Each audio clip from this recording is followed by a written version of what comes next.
इस वीडियो में आज हम डिस्कस करेंगे BA third year 5th semester का ज्योग्राफी का क्वेश्चन पेपर। अब की बार 5th सेमेस्टर में तुम्हारे इकोनॉमिक ज्योग्राफी है। सभी बच्चे इंश्योर कर लें कि उनका यही सिलेबस है क्या, अपनी अपनी यूनिवर्सिटी का। और अब हम देखेंगे पेपर पैटर्न। उससे पहले जो ये नोट यहाँ पे दे रखा है उसको पढ़ना ज़रूरी होता है सभी एग्जाम्स में, सभी पेपर में। प्रत्येक इकाई से एक प्रश्न चुनते हुए कुल 5 प्रश्नों के उत्तर दीजिए। प्रश्न संख्या 1 अनिवार्य है, सभी प्रश्नों के अंक समान हैं। ज्योग्राफी का जो पेपर है वो आपके 60 मार्क्स का आता है, क्योंकि जो बाकी के 40 मार्क्स बच गए उसमें से 10 इंटरनल असेसमेंट के होते हैं और जो 30 हैं वो प्रैक्टिकल के होते हैं। किसी किसी यूनिवर्सिटी में थोड़े बहुत ऊपर नीचे हो रखे हों तो कोई बात नहीं है, 2 4 या 5 नंबर का आगे पीछे, पर लगभग में यही होता है कि 30 की प्रैक्टिकल, 10 इंटरनल। नेक्स्ट है जो क्वेश्चन हमारा वो है फर्स्ट, निम्नलिखित के उत्तर 15 से 20 शब्दों में दीजिए। 15-20 शब्दों में यानी कम से कम 4-5 लाइन के अंदर आपको इनका लिखना है। 2-2 नंबर के, उस हिसाब से आप समझ जाना कि 2 मार्क्स में कितना लिखते हैं हम। चतुर्थक आर्थिक क्रियाएं कौन कौन सी होती हैं, उनके एग्जाम्पल भी बता दीजिए, आपके 2 मार्क्स पूरे हो जाएंगे उसमें।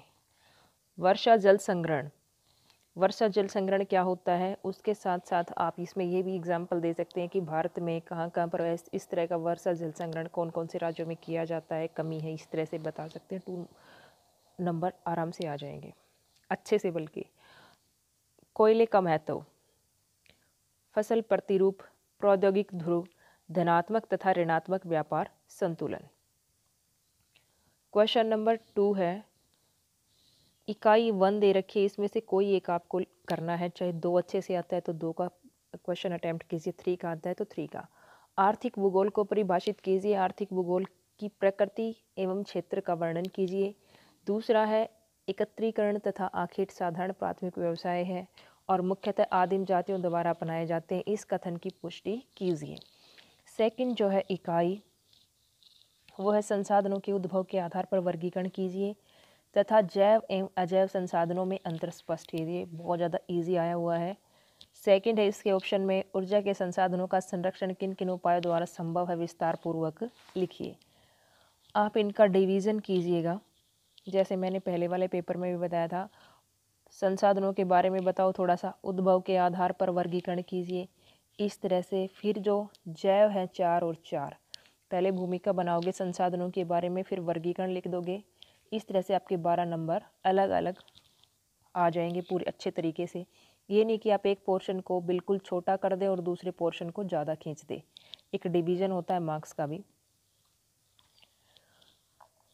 एक फसल में से और एक इनमें से आता ही आता है। भारत में गेहूं तथा चावल की फसलों के स्थानिक वितरण का वर्णन कीजिए।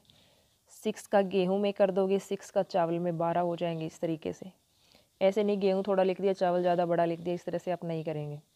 विश्व के प्रमुख पेट्रोलियम उत्पादक देशों का विस्तृत वर्णन करते हुए पेट्रोलियम के अंतर्राष्ट्रीय व्यापार का उल्लेख कीजिए।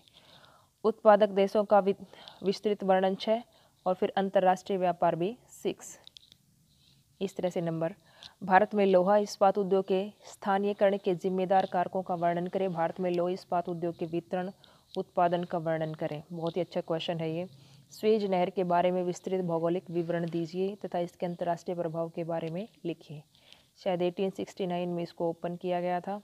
आपने पढ़ रखे होंगे सारे क्वेश्चंस, अच्छे से प्रिपेयर कीजिए कि 12 जो नंबर हैं वो मैक्सिमम कितने अच्छे आंसर राइटिंग लिखें कि उसमें मैक्सिमम मार्क्स आ सके। किस तरह से क्वेश्चन पेपर अटैम्प्ट करेंगे। कुछ बच्चे ऐसे होते हैं जिन्होंने बहुत अच्छे से चीज़ें लर्न कर रखी होती है, लेकिन लिखने में सारी चीज़ें गड़बड़ कर देते हैं और मार्क्स बहुत कम आते हैं। तो वो थोड़ा सा ध्यान दें, अपना क्वेश्चन प्रिपेयर करना सीखें, टाइम मैनेज करना सीखें।